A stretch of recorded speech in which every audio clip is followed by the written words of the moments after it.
الحمد لله الحمد لله وكفى وسلام على عباده الذين اصطفى أما بعد فأعوذ بالله من الشيطان الرجيم بسم الله الرحمن الرحيم الله يجتبي إليه من يشاء ويهدي إليه من ينيب قال الله تبارك وتعالى فاسألوا أهل الذكر إن كنتم لا تعلمون وقال رسول الله صلى الله تعالى عليه وسلم المرء على دين خليله فلينظر أحدكم من يخالل صدق الله العظيم وصدق رسوله النبي الكريم ونحن على ذلك من الشاهدين والشاكرين والحمد لله رب العالمين জীবন মাত্র একটা, একাধিক জীবন থাকতো। একটা দুনিয়ার জন্য ব্যয় করতাম, মনের জন্য নফসের জন্য ব্যয় করতাম, আর একটা দিয়ে আখেরাত সাজাতাম, পরকাল সাজাতাম। জীবনই তো একটা, একটাই মাত্র জীবন, সেটাও এভাবে কেটে যাচ্ছে পানির মতো, কোনো কুল কিনারাই পাওয়া যাচ্ছে না। কি হচ্ছে জিন্দেগির? কিন্তু শৈশবের ঘেরান এখনো নাকে লেগে আছে। শেখ সাদি রহমতুল্লাহ বলছেন যে বয়স তো 40 বছর হয়ে গেছে, কিন্তু তুমি এখনো নিজেকে বাবু মনে করো। আমাদের ম্যাক্সিমামেরই হালাত এরকমের, তাই না? বুড়ো হয়ে যায় কিন্তু নফস গুড়াই থাকে। নফস কি থাকে? গুড়াই থাকে। ওর চাওয়া, ওর পাওয়া, ওর অবস্থা, ওর হালাত কোনো পরিবর্তন নাই। ও যেমনটা ছিল তেমনই, তাই না? আল্লাহু আকবার। আল্লাহ আমাদের নফসকে মুতমাইন্না বানাইয়া দেন। নফস কাকে বলে? তো কোরআনে পাকের ভিতরে আল্লাহ পাক বলছেন ওমা উবাররিউ নাফসি ইন্নান নাফসা লাআম্মারাতুম বিসসু।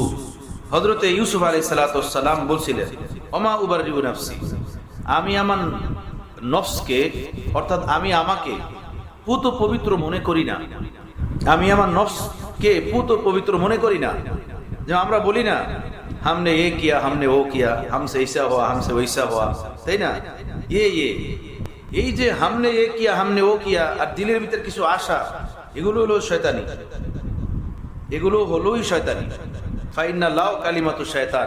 রাসূল পাক সাল্লাল্লাহু আলাইহি ওয়াসাল্লাম বলেন যে লাউ যে আছে না, এটা কালিমায়ে শয়তান। হ্যাঁ, আল্লাহই করেন, কিন্তু আমাদের হাতে। কথা বুঝতেছেন? এই কিন্তু এটা হলো কালিমায়ে শয়তান। আল্লাহই করেন, কিন্তু কি আবার? আল্লাহই করেন। মেয়া তুমি নিজের হজব করো, সরাও, পরে দেখো কি আছে।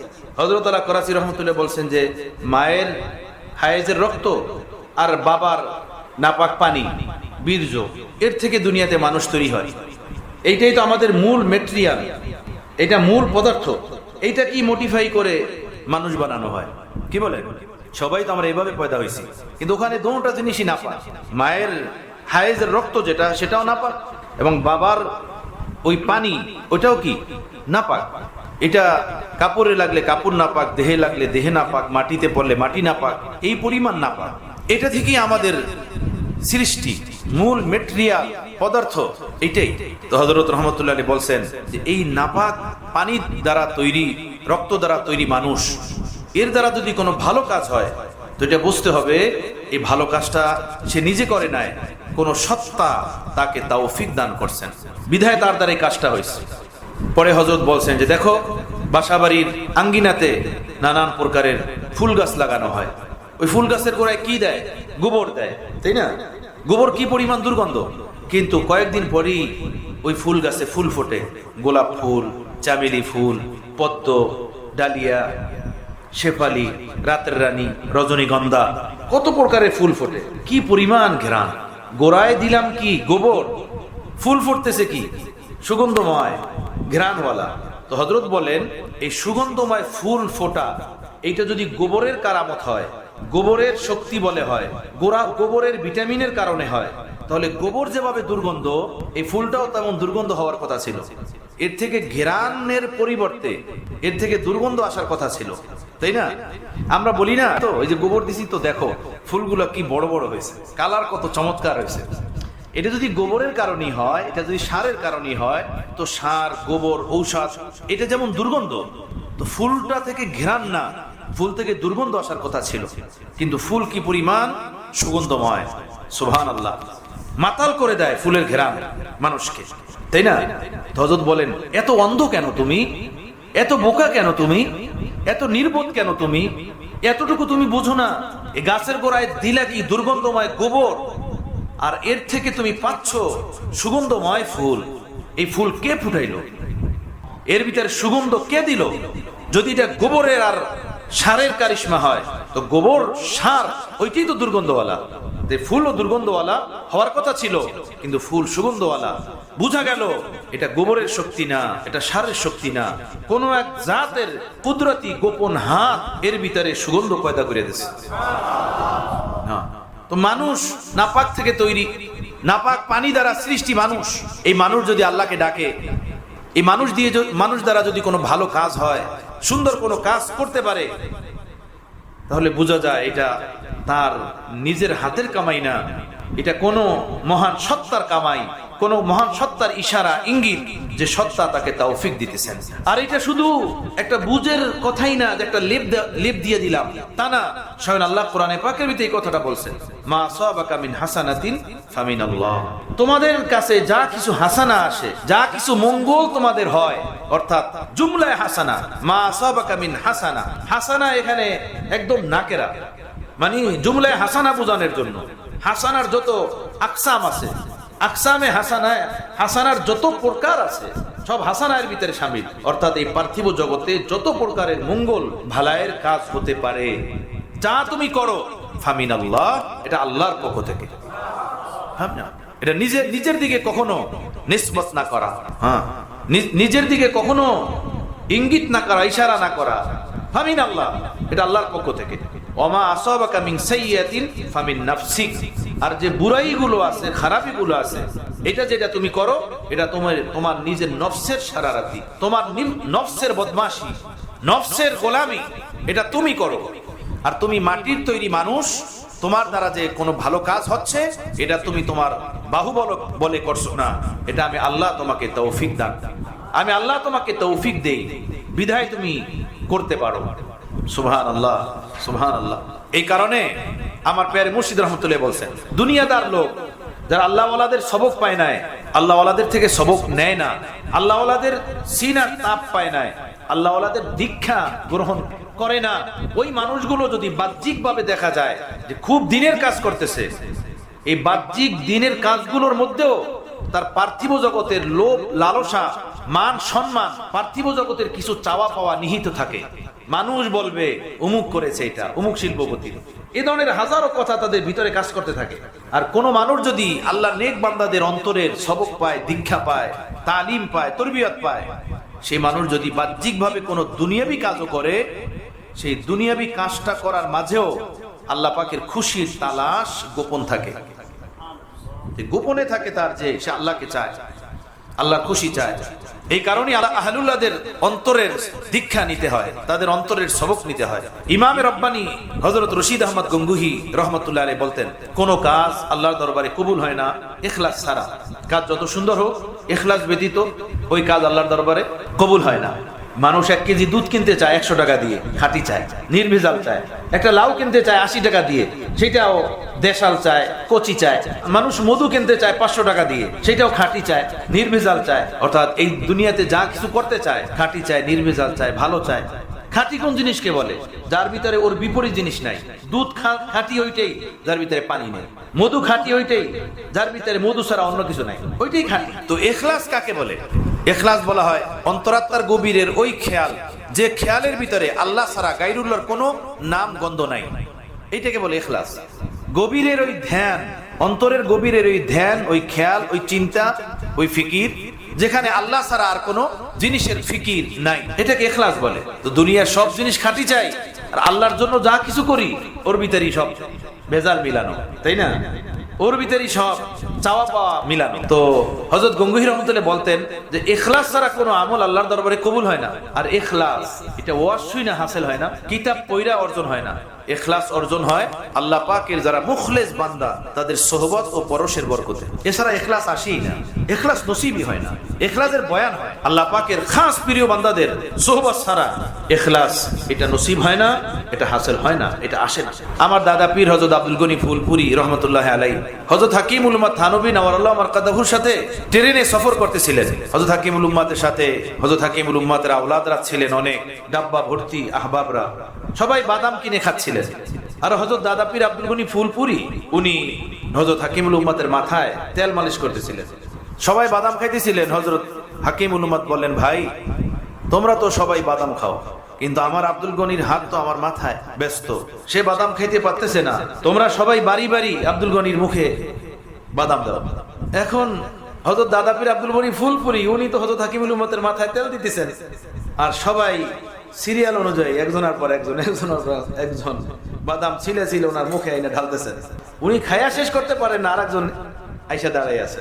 হযরত থানবী বললেন, देखा खिदमत का मजा कैसा, अगर खिदमत ना करते तो खुद को तोड़कर खाना पड़ता। खिदमत का मजा कैसा। ওই সময় হযরত হাকিমুল উম্মতকে হযরত দাদা পীর আব্দুল গনি ফুলপুরি জিজ্ঞেস করেছেন, হযরত জি শুনি ইখলাস ইখলাস ইখলাস বড় ভারী জিনিস, বড় দামি জিনিস। আল্লাহর দরবারে বান্দাদের ইখলাসের থেকেও কোনো বড় মর্তবা আসেনি, কোনো বড় মাকাম আসেনি। তখন হযরত থানবী বলেন, হ্যাঁ एक मकाम और मर्तबा और है जो इखलास से भी बढ़कर है। একটা মর্তবা মাকাম আরো আছে যেটা ইখলাস থেকেও বড়। হযরত ফুলপুরি জিজ্ঞেস করলেন, কি সেটা? হযরত বললেন যে সেটা হলো রেজা বিল কাজা। রেজা বিল কাজা, আল্লাহর সকল হুকুমকে অন্তরের গভীর থেকে মেনে নেওয়া, সব বিষয় সকল ক্ষেত্রে। এটা ইখলাস থেকেও বড় মাকাম। মূলত বোঝা যায় এইটাও ইখলাস থেকেই আসে, ইখলাসের একটা শাখা হবে। বাকি রেজা বিল কাজা, আল্লাহর সব হুকুম মনের গভীর থেকে মেনে নেওয়া, এটা হলো বান্দার সবচেয়ে বড় মাকাম, ইখলাস থেকেও বড় দামি। বাকি ইখলাস যখন এমন আমল যেটা সারা কোনো বন্দিগি কবুল হয় না, আর সেই ইখলাস আসে না মুখলেস বান্দাদের সোহবত ব্যতীত, তাহলে বোঝা গেল ইখলাসের পরের যে মাকাম রেজা বিল কাজা সেটাও অর্জন হবে না। এমন রেজা বিল কাজার উপরে যারা ফানাফিল্লা বাকাবিল্লা হয়ে গেছেন এমন বান্দাদের সোহবত ব্যতীত, ফানাফিল্লা বাকাবিল্লা যারা হয়েছেন, আল্লাহর হুকুমে যারা ফানাফিল্লা হয়ে গেছেন আল্লাহর হুকুমের উপরে, এমন মানুষের সোহবত ছাড়া এই রেজা বিল কাজার মর্তবা ও মাকামও আসা সম্ভব না। এ আমাদের দাদা পীর হযরত আব্দুল গনি ফুলপুরি হযরত হাকিমুল উম্মতকে একবার জিজ্ঞেস করছিলেন, হযরত জি तमाम लोग आपको मुजद्दिद कहते हैं, क्या आप मुजद्दिद हैं? क्या आपके बारे में आपका खुद का गुमान क्या है? क्या वाकई आपके बारे में आप खुद का गुमान भी ऐसा ही है? क्या आप मुजद्दिद हैं? আপনার নিজের ব্যাপারে নিজের কেমন ধারণা? নিজের ব্যাপারে কি এমনই ধারণা যে আপনি মুজাদ্দিদ? কি আজব প্রশ্ন না? এখন বোঝেন যে হযরত হাকিমুল উম্মতের সাথে হযরত দাদা পীর, আমার দাদা পীর আব্দুল গনি ফুলপুরির সম্পর্ক ছিল কেমন। হযরত হাকিমুল উম্মাত এই রকমের মানুষ, সুবহানাল্লাহ। ওনার খানকাতে যাওয়ার জন্য পারমিশন নিতে হবে, আগে চিঠির মাধ্যমে পারমিশন নিয়ে আসতে হবে খানকায়। আমার পেয়ারে সাহেব হযরতুল্লাহ করাচি রহমতুল্লাহ আলাইহি চিঠি লিখছেন হযরত হাকিমুল উম্মতের কাছে যে হযরত জি আমি আপনার সোহবতে আসতে চাই, আপনার হাতে বায়াত হতে চাই। হযরত থানবী রহমতুল্লাহ আলাইহি ওই চিঠির উত্তর লিখছেন যে আমি তো একদম অসুস্থ, বিছনায় পড়া, একদম দুর্বল, আমার কাছে আপনি বায়াত হবেন, আমি তো আপনাকে দেখাশোনা করতে পারবো না। আমি আপনাকে একটা পরামর্শ দিই, আমার খলাফাদের মধ্য থেকে কাউকে আপনি নির্বাচন করেন, তার হাতে আপনি বায়াত হয়ে যান, তার পরামর্শে চলেন। বাকি আল্লাহ তাআলা কাছে আমি দোয়া করতেছি, আমার হাতে বায়াত হলে আল্লাহ আপনাকে যে ফয়েজ দান করতেন সেই ফয়েজের দ্বারা আল্লাহ যেন আপনাকে মালামাল ফরমান। এই চিঠির উত্তর পেলেন, থানা ভবনে যেতে মানা করলেন, হযরত আর থানা ভবনে যান নাই। তো হযরত তখনই ভাবলেন যে আমি হযরত আব্দুল গনি ফুলপুরির কথা আগেই শুনছিলাম, হযরত থানবীর খলিফা, দেওয়ানা, আল্লাহর ইশকে সীমাহীন দেওয়ানা মানুষ ছিলেন। তো আমি হযরত ফুলপুরির কাছে গেলাম। যাওয়ার পরেই যখন হযরত ফুলপুরিকে দেখছি, দূর থেকে চেহারা আর নুরানি জিন্দেগি দেখার পরেই আমার অন্তর লেগে গেছে। আহা, না জানে কতদিন পর্যন্ত এই লোকটাকে আমি খুঁজতেছিলাম, কতদিন পর্যন্ত তার তালাশ আমার অন্তরে ছিল। মনে হয় আমার কাছে এমন লাগলো আমি জমানার শামসুদ্দিন তাবরিজিকে পেয়ে গেছি। হযরত বললেন, হযরত ফুলপুরিকে দেখার পরে সাথে সাথে আমার হৃদয়ের গভীরে এটা বসে গেল যে মাওলানা জালালউদ্দিন রুমি যেভাবে শামসুদ্দিন তাবরিজিকে পেয়েছিল, হযরত ফুলপুরিকে দেখার পরে সাথে সাথে আমার কাছে এমন লাগলো যে আমি মনে হয় শামসুদ্দিন তাবরিজিকে পেয়ে গেছি। বায়াত হলাম, বায়াত হওয়ার পরে আরজি করলাম যে আমি 40 দিন আপনার সোহবতে থাকবো। হযরত বলেন, বেটা বয়স তো বড় অল্প, থাকো। প্রথম বায়াত হওয়ার পরই আর বাড়িতে যান নাই, ওই বায়াতই একসাথে 40 দিন হযরতের সোহবতে। হযরত আল্লাহ করাচি রহমতুল্লাহের জবান থেকে আমি নিজ কানে শুনছি, হযরত বলছেন সেই শৈশব যৌবনের বায়াত হওয়ার পরে সর্বপ্রথম 40 দিন লাগাতার যে শায়েখের সোহবতে ছিলাম তার মজা আজকেও আমি পাই।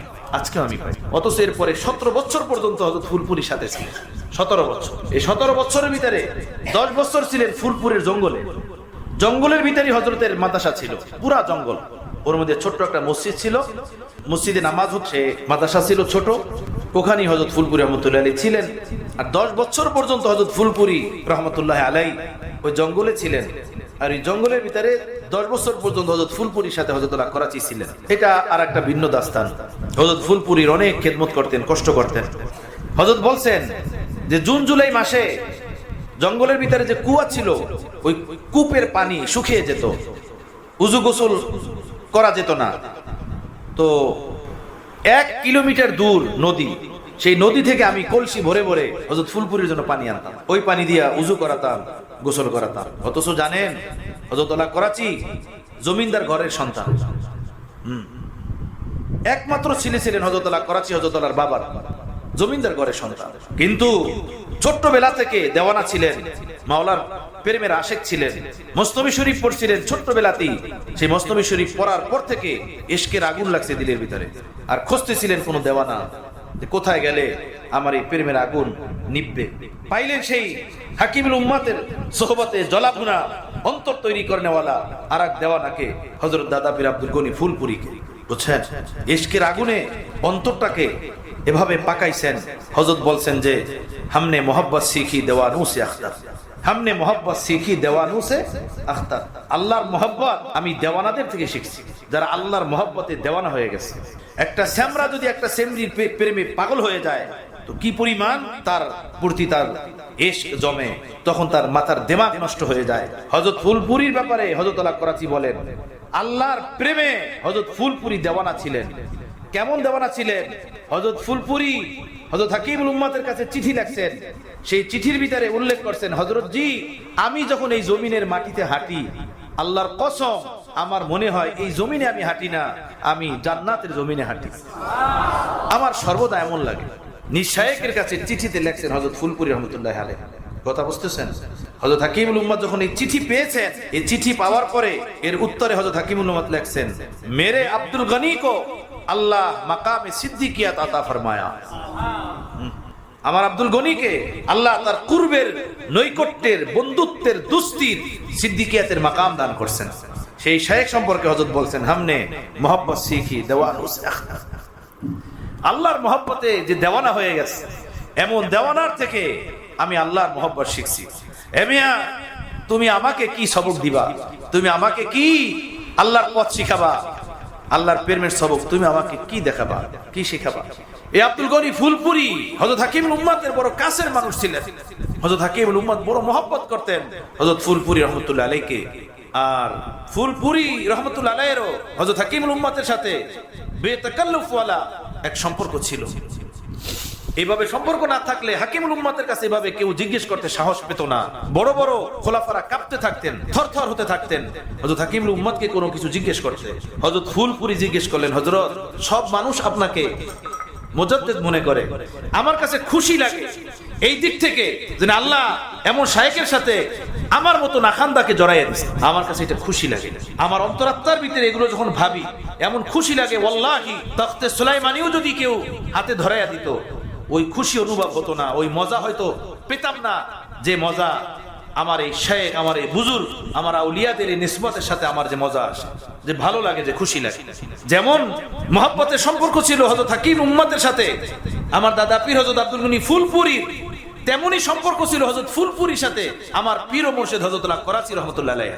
হযরত আল্লাহ করাচি বলছে, হযরত আলা করাচি সম্পর্কে হযরত আব্দুল গনি ফুলপুরি বলছেন, অর্থাৎ আমার শেখ সম্পর্কে আমার দাদা পীর বলছেন, আমার শেখের শেখ বলছেন যে হাকিম আখতার আমার সাথে সেভাবে থাকে, আমাকে সেভাবে মহব্বত করে, আমার পিছনে সেভাবে দৌড়ায় যেভাবে মুরগির বাচ্চাগুলো ওর মায়ের পিছনে পিছনে দৌড়ায়। ইন্তেকালের আগে হযরত ফুলপুরির কাছে যখন দোয়া চাইলেন, তো আমার শেখকে দাদা পীর হযরত আব্দুল গনি ফুলপুরি বললেন, হাকিম আখতার তোমার ফয়েজ সারা দুনিয়াতে এইভাবে ঘুরবে, সারা দুনিয়াতে তোমার ফয়েজ সারা দুনিয়াতে ঘুরবে।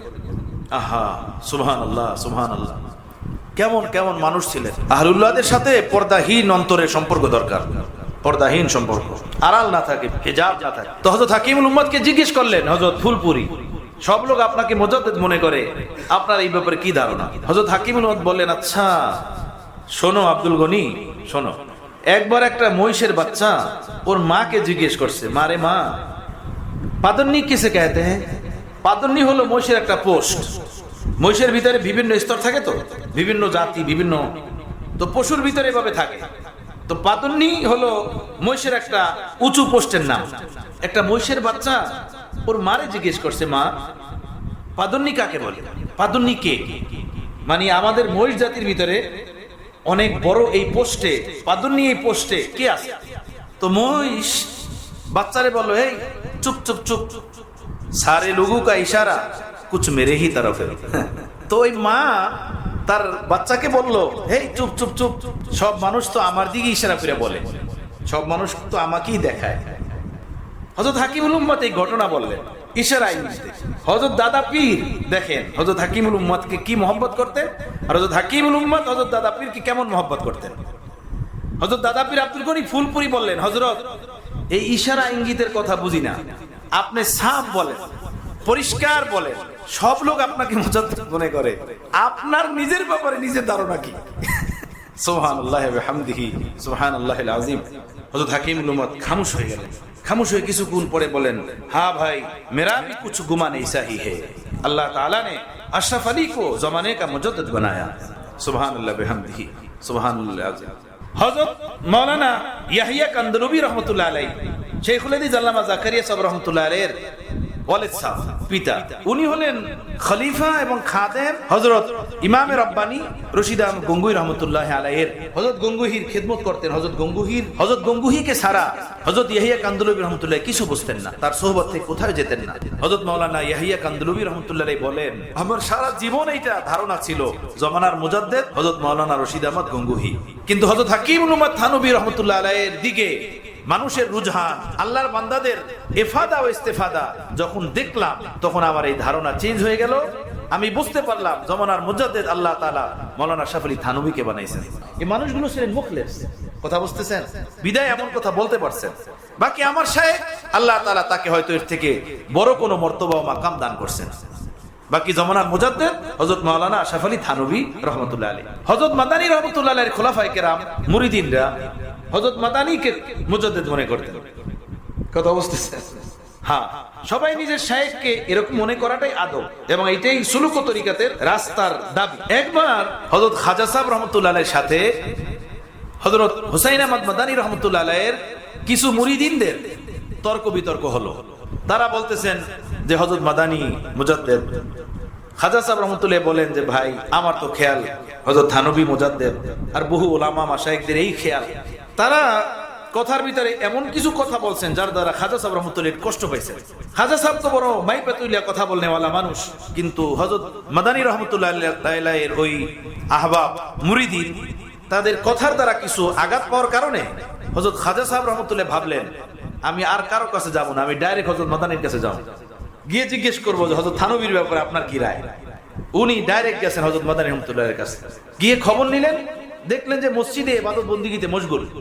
সকালবেলা খাদেমকে জিজ্ঞেস করলেন, বলেন অল্প কিছুক্ষণ পরে হযরত বের হবেন, বের হয়ে বাসার দিকে যাবেন, তখন আপনি কথা বলতে পারবেন। তো খাজা সাহেব রহমাতুল্লাহ আলাইহি বাহিরে দাঁড়িয়েছিলেন।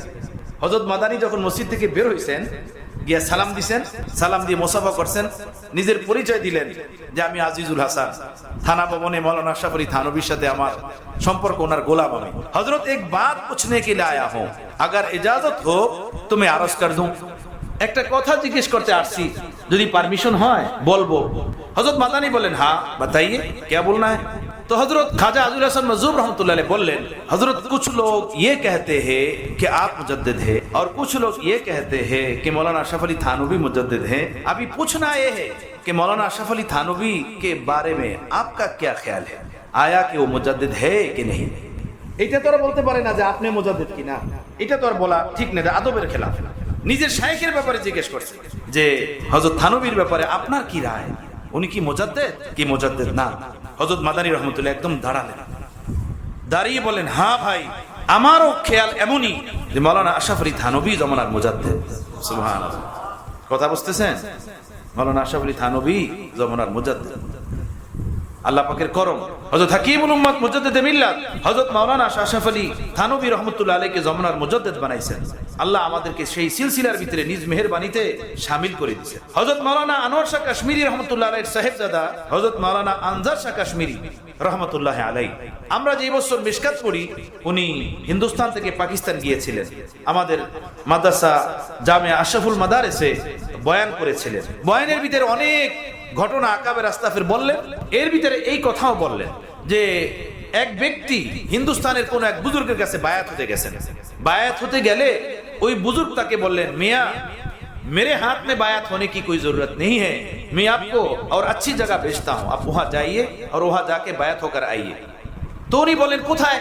बोलें आप जाइए थाना भवन में मौलाना अशरफ अली थानवी के हाथ में बायात होकर आइए। तो ওই ব্যক্তি গেছেন, গিয়ে থানা ভবনে মৌলানা আশরাফ আলী থানভী রহমতুল্লাহ আলাইহির হাতে বায়াত হয়েছেন। বায়াত হয়ে আবার ওই বুজুর্গের কাছে আসছেন। ওই বুজুর্গের কাছে আসলে বললেন, শোনেন, আপনি আমার হাতে বায়াত হতে আসছিলেন, আমি আপনাকে কোথায় পাঠিয়েছি জানেন? বললো না। বললো, শোনেন, যেই লোকের কাছে আপনাকে বায়াত হতে পাঠিয়েছি উনি হলেন জমানার মুজাদ্দিদ। আপনি আমার কাছে বায়াত হতে আসছেন, আমি আমার থেকে বড় এবং ভালো মানুষের কদমে আপনাকে পৌঁছে দিয়েছি। এই শুকরানা স্বরূপ আপনি যদি আমাকে 50,000 রুপিও দেন, তাও আপনার কৃতজ্ঞতা, আমার কৃতজ্ঞতা আপনি আদায় করতে পারবেন না।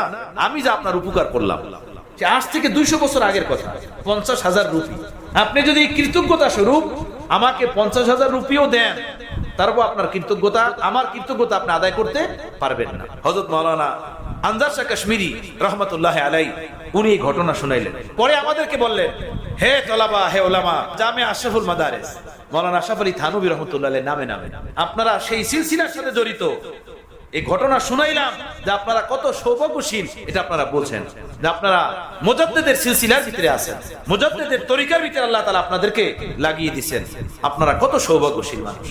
কথা বুঝতেছেন ভাইয়েরা? আল্লাহ পাকের করম, কোন ঢোল বাঁশি আর বেদাতীদের হাতে আমরা পড়ি নাই। ইলমে আমলে তাকওয়া তাহরাতে এবং ইশকে ইলাহি এবং ইশকে রাসূলের সীমাহীন দৌলত যেই সিলসিলার আকাবের রাস্তা বুজুর্গানে দিনদেরকে আল্লাহ তাআলা দান করছেন, সেই সিলসিলার ভিতরে আল্লাহ পাক আমাদের মতো মানুষগুলোকে শামিল করে দিয়েছেন। আলহামদুলিল্লাহ, আল্লাহ পাকের করম। হ্যাঁ, দরকাফে জামে শরিয়ত ও দরকাফে সন্দানে ইশক। এক হাতে হলো শরীয়তের পানপত্র, কোরআন ও হাদিসের ইলমের পানপত্র, দরকাফে জামে শরীয়ত ও দরকাফে সন্দানে ইশক। আর এক হাতে হলো ইশকের পানপত্র। কথা বুঝতেছেন? এক হাতে হলো শরীয়তের পানপত্র, কোরআন হাদিসের পানপত্র, ইলম সুন্নাহের গভীর ও মজবুত দালায়েল আল্লাহ তাআলা এই সিলসিলার বুজুর্গান আকাবের গোলামদেরকে আল্লাহ তাআলা দান করছেন। সাথে সাথে শুধু ইলমের দৌলত পাইয়ে শুধু শুষ্ক মৌলবী না, শুষ্ক মোল্লা না, কাঠ মোল্লা না, না, ওদের কাফে সন্ধানে ইশক। আর এক হাতে ইশকের পানপত্র, ইশকে ইলাহি, ইশকে রাসূলের সমুদ্র তাদের অন্তরাত্মার ভিতরে ঢেউ খেলতে থাকে। সুবহানাল্লাহ ওয়া বিহামদিহি। আল্লাহ পাকের বহুত করম, মেহেরবানি, আল্লাহ আমাদেরকে এরকমের আকাবের আস্তাফের সাথে জড়ায় দিয়েছেন। সুবহানাল্লাহ, সুবহানাল্লাহ। হাকিমুল উম্মাত থানভী নওয়ারাল্লাহ মারকাদাহু বলে, ঈমানের সাথে যতগুলো আমলের বরকতে মৃত্যুবরণ মানুষের নসিব হয়, এর ভিতরে একটা আমল হলো মওজুদা ঈমানের উপরে শুকরিয়া আদায় করা। যে হে আল্লাহ, আপনি আমাকে মুসলমান বানিয়েছেন, আপনি আমাকে ঈমান দান করছেন, এটা আপনারই দয়া, আপনারই মেহেরবানি। এই ঈমানের উপরে কৃতজ্ঞশীল হওয়া, আল্লাহর শুকর আদায় করতে থাকা, এর দ্বারা ঈমান বাড়ে। এই আমলের বরকতে আল্লাহ তাকে ঈমানের সাথে মওত দান করবেন। লাইন শাকারতুম লাযিদান্নাকুম, শুকর আদায় করলে আল্লাহ পাক আরো নিয়ামত বাড়িয়ে দেন। তো ঈমানের থেকে বড় নিয়ামত এই দুনিয়াতে মুমিনের জন্য কি আছে বলেন? ঈমানই হলো সবচেয়ে বড় নিয়ামত। তারও শুকরগুজার হওয়া দরকার। শুধু পেট ভরে খানা খেয়ে আলহামদুলিল্লাহ, তাই না? মাছটা ভালো ছিল আলহামদুলিল্লাহ, হাদিয়া অনেক বড় ছিল আলহামদুলিল্লাহ, ভালো মতো ঘুম হয়েছে আলহামদুলিল্লাহ, আমরা হইলাম সেই আলহামদুলিল্লাহর বান্দা। হযরত থানভী রাহমাতুল্লাহ বলতেন যে আল ইনসান আব্দুল ইহসান, মানুষ হলো ইহসানের বান্দা, মানে ভালো খাবে, ভালো পড়বে, ভালো থাকবে তো খুব শুকুর, আলহামদুলিল্লাহ আলহামদুলিল্লাহ। একটু যদি পেরেশানি আসে তখনই মুসিবত শুরু হয়ে যায়, তখনই হাই হুতাশ শুরু হয়ে যায়, তখনই বলে পোড়া কপাল, পচা কপাল, কপালটাই খারাপ, এগুলো বলতে থাকে, ভাগ্যটাই খারাপ। আরে ভাই, সারা জীবনে কি মানুষ একরকমের থাকে? সারা জীবনে কি মানুষ সুস্থ থাকে? সর্বদাই কি মানুষ যুবক থাকে? সর্বদাই কি ব্যবসায় লাভ হয়? লাভ লস, সুস্থতা অসুস্থতা, জীবন যৌবন, বার্ধক্যতা, সবগুলো দুনিয়ার অংশ বিশেষ। আমি যেহেতু দুনিয়াতে বসবাস করি, এগুলো আমার সাথে আসবেই, তাই না? আল্লাহর নিয়ামত নাজ নিয়ামত যখন পেলাম, খেলাম, খুব আলহামদুলিল্লাহ। আর যখন একটু পেরেশানি হলো, তখন আর ইসলাম শরিয়ত কোনো কিছুরই ধার ধরলাম না, তখন যা মুখে আসলো তাই বললাম, যা করতে মনে চাইলেও তাই করলাম। ব্যবসা লস হয়ে গেছে, এখন আর নামাজে যায় না, দূর কি নামাজ পড়বো, কি দোয়া করবো, দোয়াই তো কবুল হয় না, এগুলো মানুষ বলে। ব্যবসা খারাপ হলে তখন দোকানে বসে বসে কলম দিয়ে পিঠ খাও যায়, আর মসজিদে নামাজ হইতে থাকে, আর ভাবে নামাজ পড়ে লাভ কি, নামাজ পড়ি, দান সদকা করি, মসজিদে পয়সা দিই, তারপরে ব্যবসা লস হয়ে গেল। এটা কোনো কথা হলো? আপনি কি সর্বদাই লাভ চান? এটা কি দুনিয়াতে কোনো ব্যবসায়ী এমন আছে, দুনিয়াতে কোনো মানুষ এমন আছে সর্বদাই তার লাভ হবে? কোন মানুষ এমন আছে হামেশা সে সুস্থ থাকবে?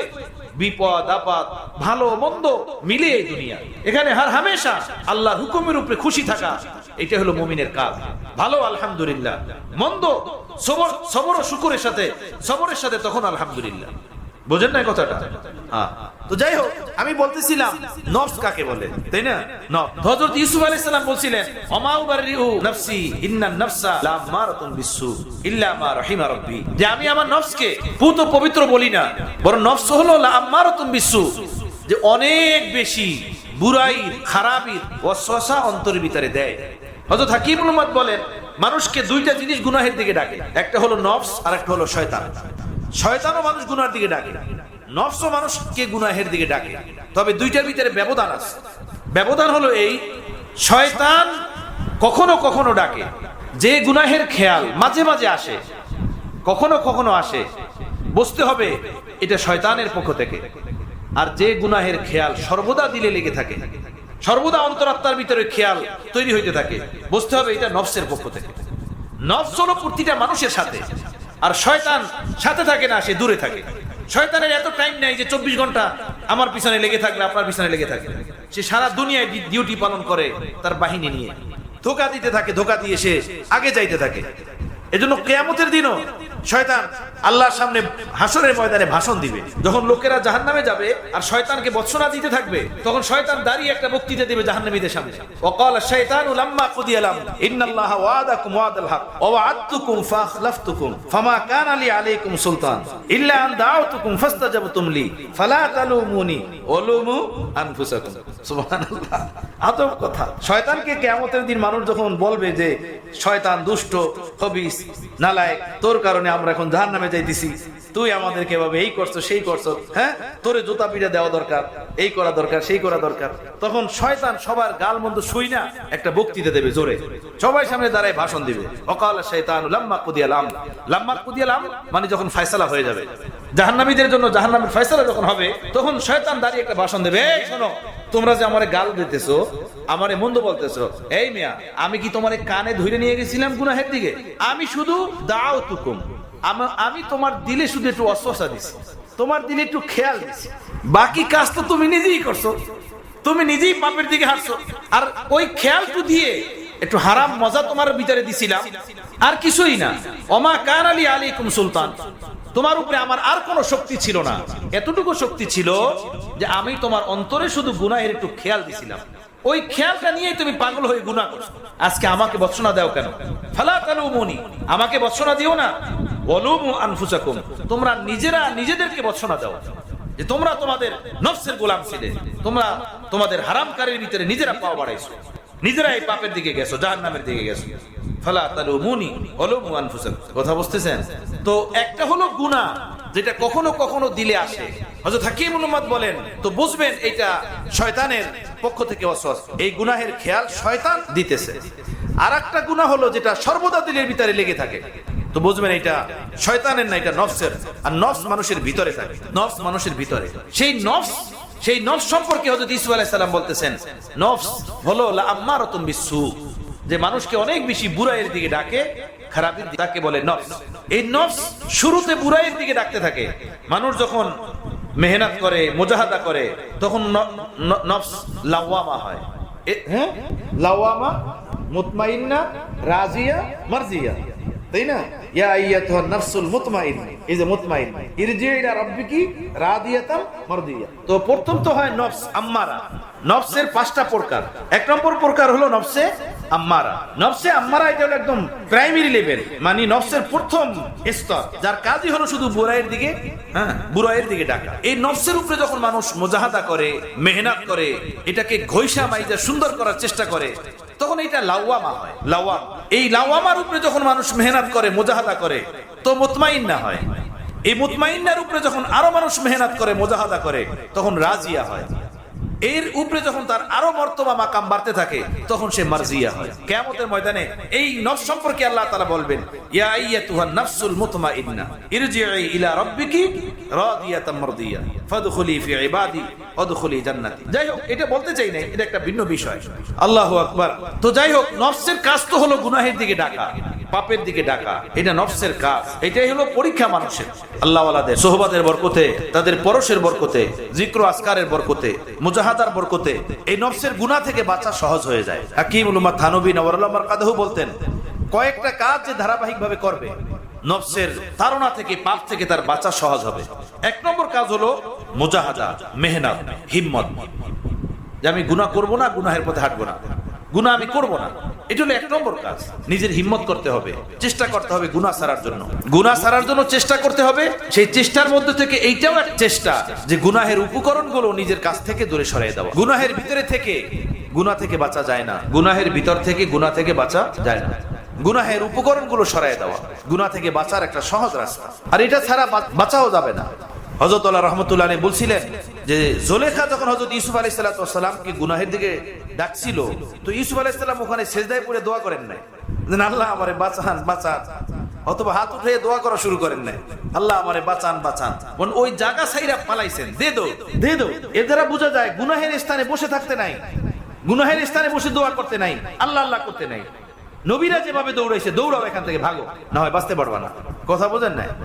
মোবাইলের ভিতরে 24 ঘন্টা ফেসবুক, ইউটিউব, মানে আনলিমিটেড ওয়াইফাই ঘরের ভিতরে লাগানো, সকাল সন্ধ্যা আস্তাগফিরুল্লাহ তওবা, আস্তাগফিরুল্লাহ তওবা। এটা হলো গুনাহের আসবাব সরাই দিতে হবে, গুনাহের উপকরণ সরাই দিতে হবে। শাইখুল ইসলাম হযরত মুফতি তাকি উসমানী দামাত বরকাতুম বলছেন যে এই যে অ্যান্ড্রয়েড সেট, স্মার্টফোন, তো হযরত বলেন যে এটা স্মার্ট মোবাইল না, এটা স্মার্ট মিসাইল। এটা স্মার্ট মিসাইল। মিসাইল মারলে যেভাবে বাড়িঘর সব ধ্বংস হয়ে যায়, এই মোবাইল দিয়ে সব ধ্বংস হয়ে যাইতেছে, সব শেষ হয়ে যাইতেছে। স্মার্ট মিসাইল সব তাবাহ হয়ে যাইতেছে। আল্লাহ ওয়ালাদের কথা বড় সুন্দর, আসলেই সুন্দর, বাস্তব কথা। এটা স্মার্ট মোবাইল না, এটা হলো কি স্মার্ট মিসাইল। মিসাইল তো ঘর বাড়িকে ধ্বংস করে, আর এই ফোন স্মার্ট মিসাইল যেটা, এই ঈমানকে ধ্বংস করে দিয়েছে, ঘরলি সুখ শান্তিকে বরবাদ করে দিয়েছে। আল্লাহ হেফাজত ফরমান, তওবা করেন, আল্লাহ আমাদেরকে তওবা দান করেন। প্রিয় রাসূল সাল্লাল্লাহু আলাইহি সাল্লাম বলেছেন যে যদি তোমরা রাস্তা দিয়ে হাঁটো, কোন পর নারীর উপরে নজর পড়ে, সাথে সাথে ঘরে ফিরে আসো, নিজের হালাল বিবির কাছে সময় দাও। সারা দুনিয়াকে আল্লাহ একরকমই বানাইছেন, একরকমেরই বানাইছেন, একরকমের বানাইছেন। তো এই যে মোবাইল বহুতই গান্দা জিনিস, বহুতই গান্দা।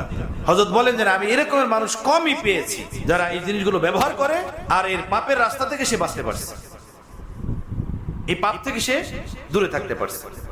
আল্লাহ তাআলা আমাদের উপরে রহম করেন, বুঝ দান করেন। ঈমান যার দামি, ইসলাম যার দামি, আখিরাত যার দামি, এগুলোকে সে লাথি মারতে বিন্দুমাত্র দ্বিধাদ্বন্দ্ব করতে পারে না। ছোট ছোট বাচ্চারা 24 ঘন্টা ঘরের ভিতরে কার্টুন দেখতেছে, ড্রামা দেখতেছে, 24 ঘন্টা এগুলো নিয়ে ব্যস্ত। খানা খাইতেছে, নাস্তা করতেছে, দুধ খাইতেছে, মোবাইল দেখে দেখে বরবাদ হয়ে যাইতেছে বাচ্চা কাচ্চা সব। তারপরেও মোবাইল ঘরের ভিতরে লাগবে, তাই না?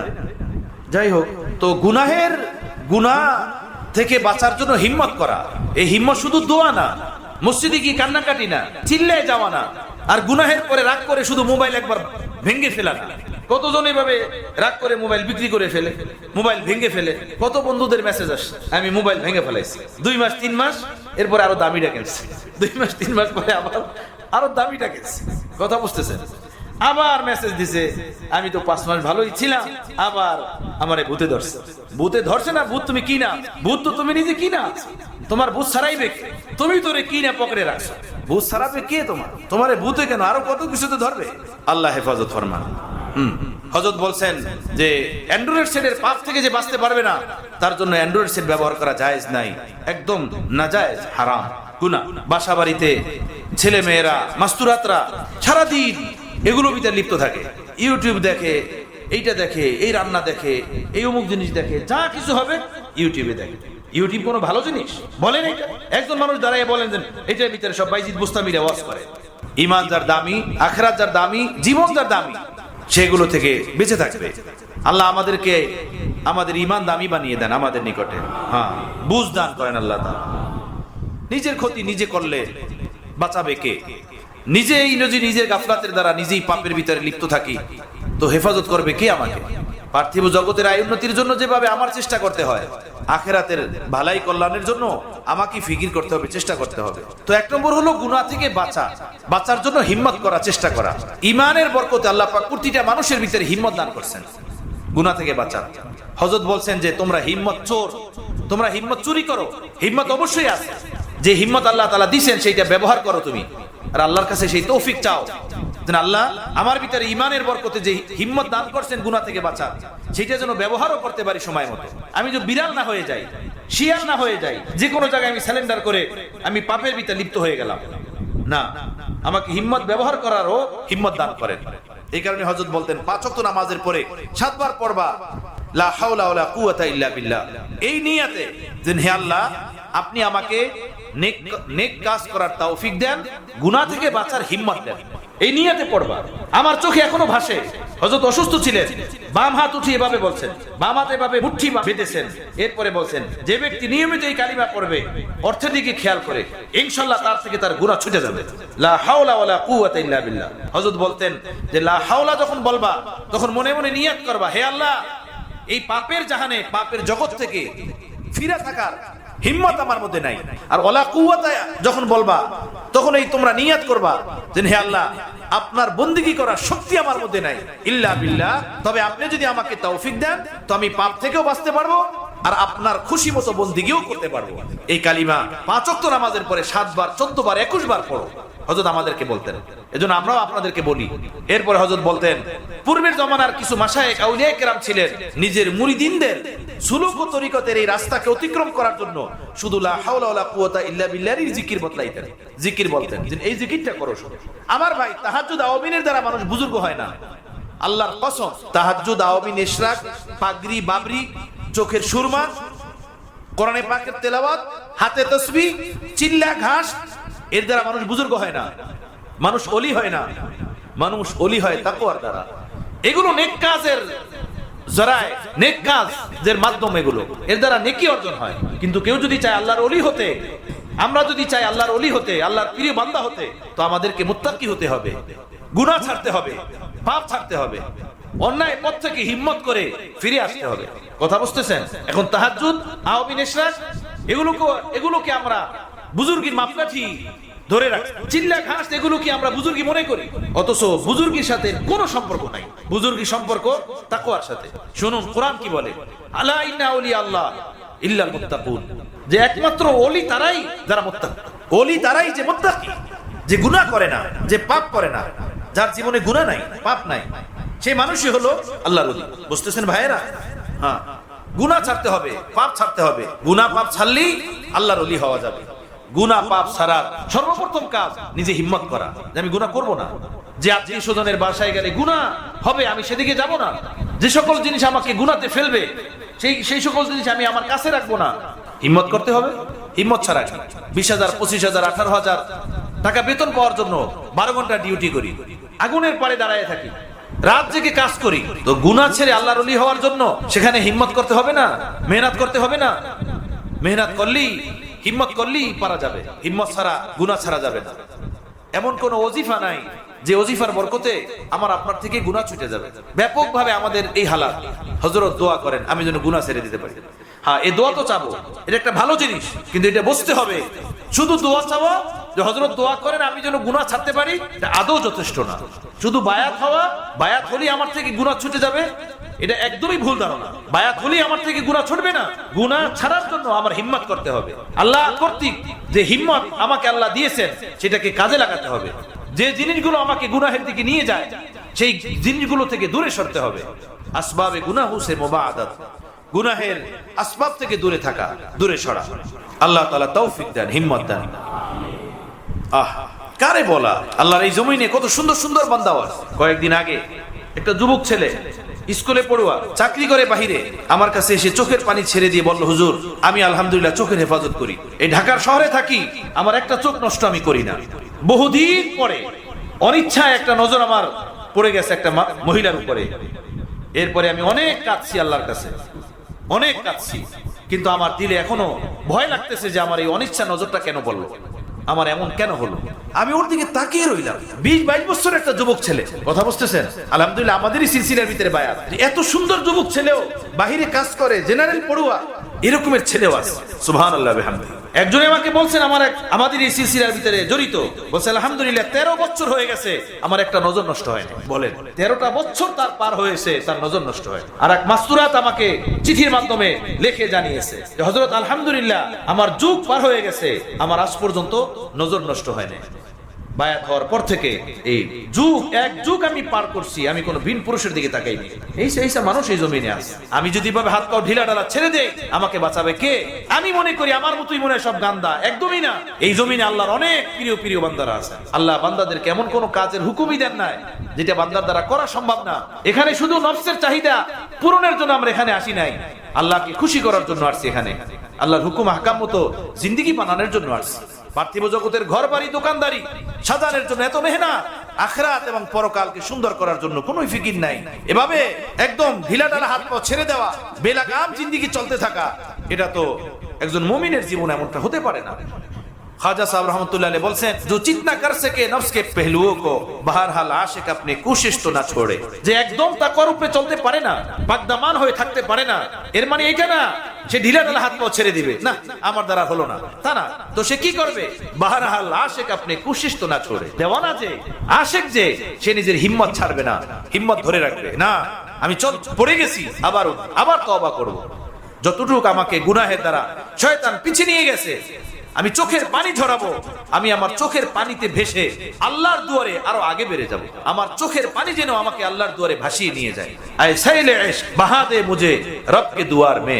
হে চোখের পানি, ইশকের পানি তুই আমাকে বাহায়া দে, খোদার দুয়ারে বাহায়া দে। কোন এক গুনাহগার ব্যক্তি নিজের গুনাহের উপরে লজ্জিত হয়ে এভাবে কেঁদে কেঁদে বলছিল, আমি এতটা কাঁদবো আমার গুনাহের উপরে, এতটা কাঁদবো আমার চোখের পানি আমাকে ভাসিয়ে খোদার দুয়ারে পৌঁছে যাবে। আমার ভাইয়েরা, এভাবে যখন বান্দা হিম্মত করে আর গুনাহের উপরে চোখের পানি ফেলায় লজ্জিত হয়ে, তো একদিন আসে আল্লাহর রহমত তার দিকে ধেয়ে আসে, শয়তান তার থেকে পালিয়ে যায়। আর না, বাস তুমি যত নষ্টামি দুষ্টামির মধ্যে আসো ওগুলো ধরে রাখছো, আর সকাল সন্ধ্যা তো নাম কাওয়াস্তে তওবা তওবা, নাম কাওয়াস্তে ইস্তেগফার। এটা ইস্তেগফার না। বাহরহাল আশিক আপনি কোশিশ তো না ছোড়ে, চেষ্টা চালিয়ে যেতে হবে মরা পর্যন্ত। যতদিন দেহের ভিতরে রূহ আত্মা আছে, চেষ্টা চালিয়ে যেতে হবে গুনাহ থেকে বাঁচার জন্য। আরে ইসসে কুশতি তো হে উমর ভর কি, কভি ও দবালে কভি তু দবালে। এই শয়তানের সাথে যুদ্ধ, আজীবন যুদ্ধ, আমরণ যুদ্ধ।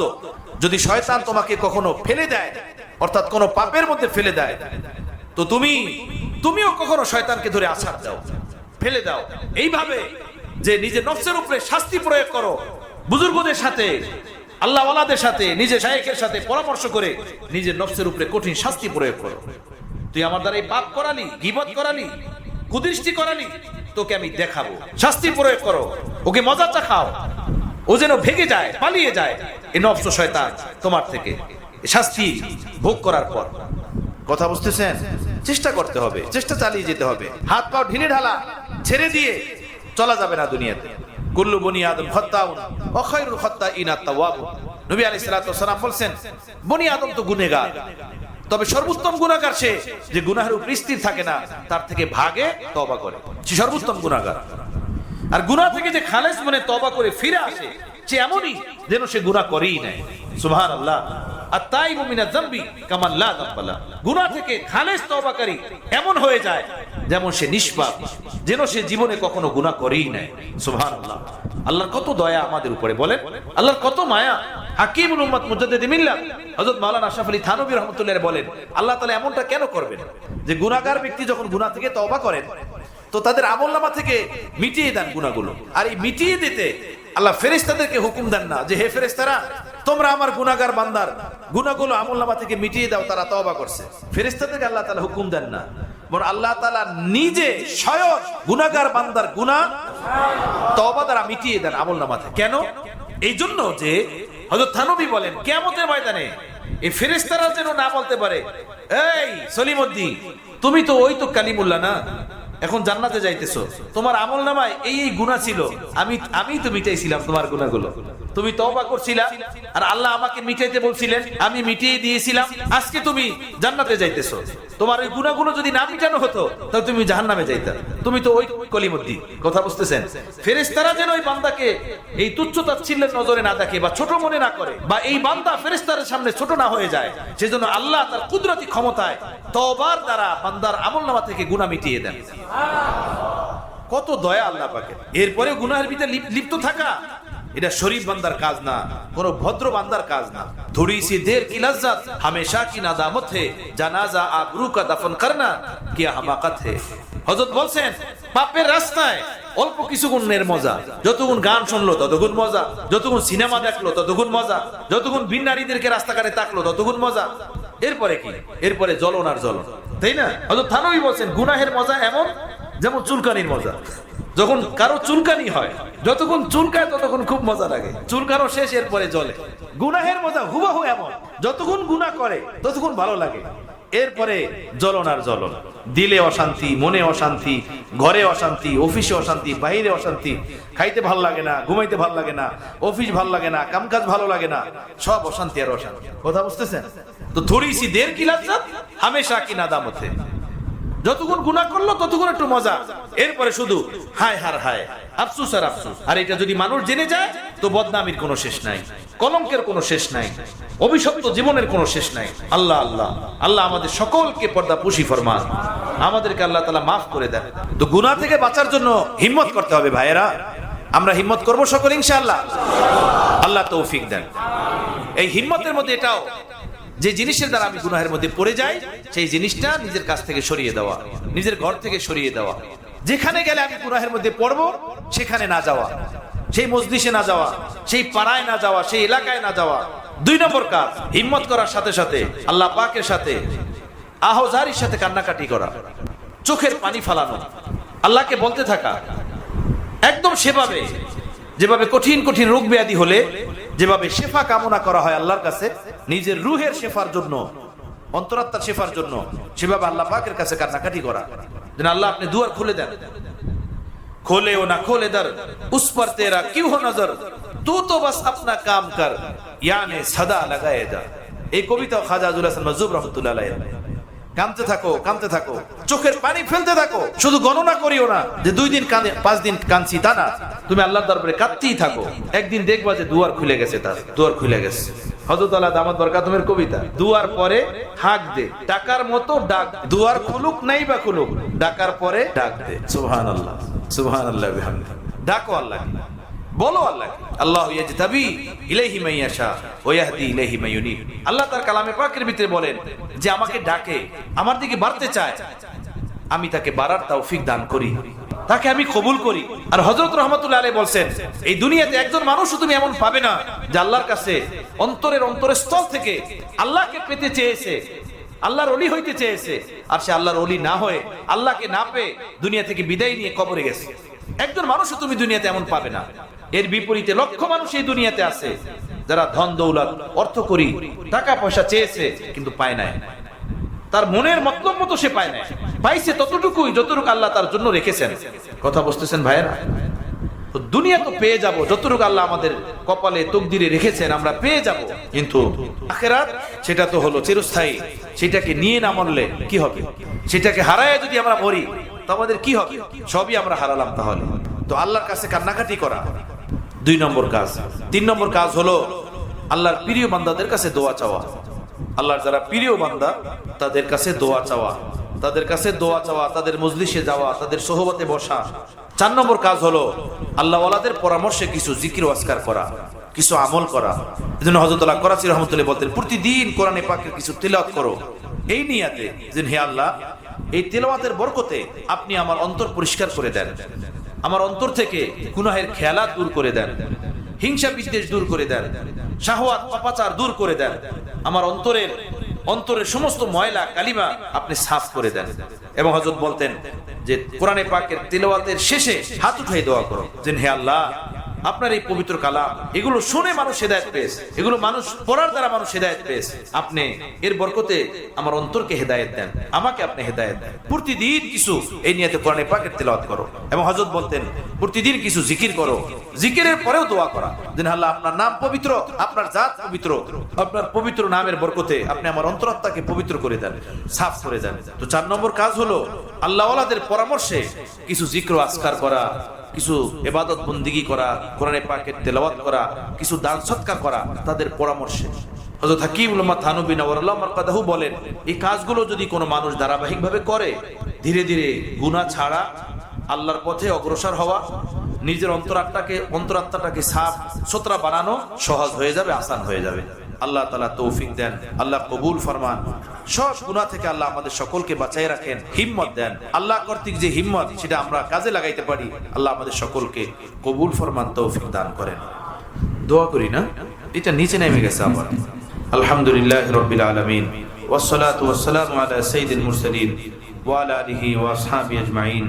রব্বানা যালামনা আনফুসানা وإن لم تغفر لنا وترحمنا لنكونن من الخاسرين رب ارحمهما كما ربياني صغيرا اللهم وفقنا لما تحب وترضى من القول والعمل والفعل والهدي والنية إنك على كل شيء قدير اللهم هادينا مهتدين غير ضالين ولا مضلين سلما لأوليائك وحربا لأعدائك نحب بحبك من أحبك ونعادي بعداوتك من خالفك من خلقك اللهم اجعلنا لك ذكارا لك شكارا لك رهابا لك مطاعا لك مطيعا إليك مخبتا إليك أواها منيبا ربي تقبل توبتي واغسل حوبتي وأجب دعوتي وثبت حجتي وسدد لساني واهد قلبي واسلل سخيمة صدري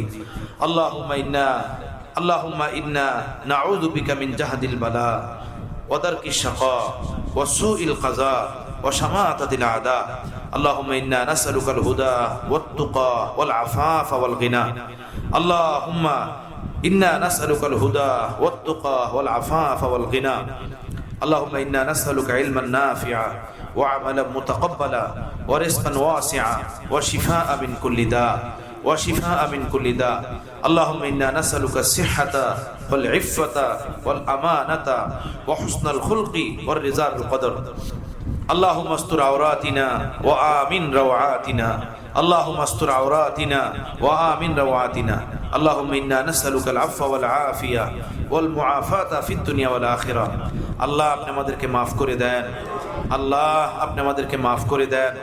শুকর গুজার বান্দা বানাইয়া জিন্দা রাখেন, শুকর গুজার বান্দা বানাইয়া জিন্দা রাখেন। আপনার নাজ নিয়ামত খেয়ে আপনার নাফরমান বানিয়ে জিন্দা রাখিয়েন না আল্লাহ, নাফরমান হয়ে কবরে ডাকিয়েন না, নাফরমান হয়ে আমরা বেঁচে থাকতে চাই না আল্লাহ। আপনি আমাদেরকে ওলির দফতরে কবুল করে নেন আল্লাহ। ওলিদের আমল, আখলাক, চরিত্র, তাকওয়া, তাহারাত আপনি আমাদের সকলকে দান করেন, আমাদের সন্তানদেরকে দান করেন, পরিবার পরিজনকে দান করেন আল্লাহ। সকল গুনাহ থেকে হেফাজত ফরমান, সকল পাপকে ময়লা আবর্জনার মতো, ওয়াশরুমের গান্দা জিনিসের মতো ঘৃণা করার তৌফিক দেন, এর থেকে বাঁচায় রাখেন। নজরের হেফাজত, জবানের হেফাজত, কানের হেফাজত করার তৌফিক দান করেন। আয় আল্লাহ আপনি আমাদেরকে মানুষ বানাইয়া দেন আল্লাহ, আপনি আমাদেরকে খাঁটি মানুষ বানিয়ে দেন আল্লাহ, আপনি আমাদেরকে খাঁটি ইনসান বানিয়ে দেন। যত অসৎ চরিত্র আছে আমাদের ভিতরে, অসৎ স্বভাব আছে, সব আমাদের ভিতর থেকে দূর করে দেন।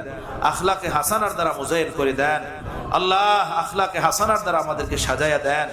কামেল নামাজ দান করেন, কামেল উজু দান করেন, কামেল তহারাত দান করেন, কামেল রেজা দান করেন, কামেল ইখলাস দান করেন, কামেল আবদিয়াত ওয়ালা জিন্দেগি নসিব করে দেন। ইত্তেবায়ে সুন্নাত, ইত্তেবায়ে শরীয়ত ওয়ালা জিন্দেগি দান করেন, ইত্তেবায়ে শায়েখ ওয়ালা জিন্দেগি দান করেন। আল্লাহ আল্লাহ আমাদের বাবা মা, দাদা দাদি, আপনজন, মাশায়েখ, আসাদায়ে কেরাম, বুজুর্গান যারা কবরবাসী সকলকে জান্নাতে উঁচু মর্তবা দান করেন। প্রিয় রাসূলের সব উম্মতকে মাফ করে দেন, জীবিত মৃত্যু সকলকে মাফ করে দেন, কাউকে আযাব দিয়েন না আল্লাহ, কাউকে দুনিয়া আখিরাতে বালা মুসিবতে ফেলেন না আল্লাহ। আপনি আমাদের জান মালের কফিল হয়ে যান, বালা মুসিবত থেকে হেফাজত ফরমান, ইজ্জতের সাথে সম্মানের সাথে দীর্ঘ ঈমানি হায়াত আপনি দান করেন, বন্দিগিওয়ালা জিন্দেগি দান করেন, বিপদ আপদ থেকে বাঁচায় রাখেন, কঠিন কঠিন বালা মুসিবত রোগ ব্যাধি থেকে হেফাজত ফরমান, সুস্থতার সাথে নেক হায়াত দান করেন আল্লাহ। যারা অসুস্থ তাদেরকে সুস্থতা দেন, যারা অভাবী তাদের অভাব দূর করেন, ঋণগ্রস্ত মানুষের ঋণ আদায়ের ব্যবস্থা করেন, অপবিত্র জিন্দেগি থেকে আপনি আমাদেরকে তওবা দান করেন আয় আল্লাহ। আপনি আমাদেরকে পাক সাফ জিন্দেগি দান করেন আয় আল্লাহ, নুরানি সেজদা দান করেন, চোখের পবিত্রতা দান করেন, খানা খাদ্যের পবিত্রতা দান করেন, দেহের পবিত্রতা দান করেন, নাপাক এবং নাপাক জিন্দেগি থেকে হেফাজত ফরমান, শাহওয়াত ও শাহওয়াত ওয়ালা কর্মকাণ্ড থেকে দূরে ফরমান আল্লাহ। আপনি আমাদের দোয়া মোনাজাত কবুল ফরমান, এই খানকা, এই মাদ্রাসা আপনি কিয়ামত পর্যন্ত আবাদ ও জারি ফরমান। যেখানে নিকট দূর থেকে বন্ধুরা দূর দূর আসেন আল্লাহ, সকলের আগমনকে আপনি কবুল ফরমান। ইত্তেবায়ে দ্বীন, সুন্নাতের জজবা, তাকওয়া, তাহারাতের ফিকির আপনি আমাদের সকলের ভিতরে দান করেন আল্লাহ। আমাদের যার ভিতরে যে ভুল ত্রুটি আছে খালেজ দিলে সেই ভুল ত্রুটি থেকে তওবা করার তৌফিক দান করেন আল্লাহ। আমাদের দোয়া মোনাজাত কবুল করে নেন। ওয়া সাল্লাল্লাহু তাআলা আলা খাইরি খালকিহি মুহাম্মাদিন ওয়া আলিহি ওয়া আসহাবিহি আজমাইন। আমিন আমিন। ওয়ারহামনা মাহুম বিরহমাতিকা ইয়া আরহামার রাহিমিন।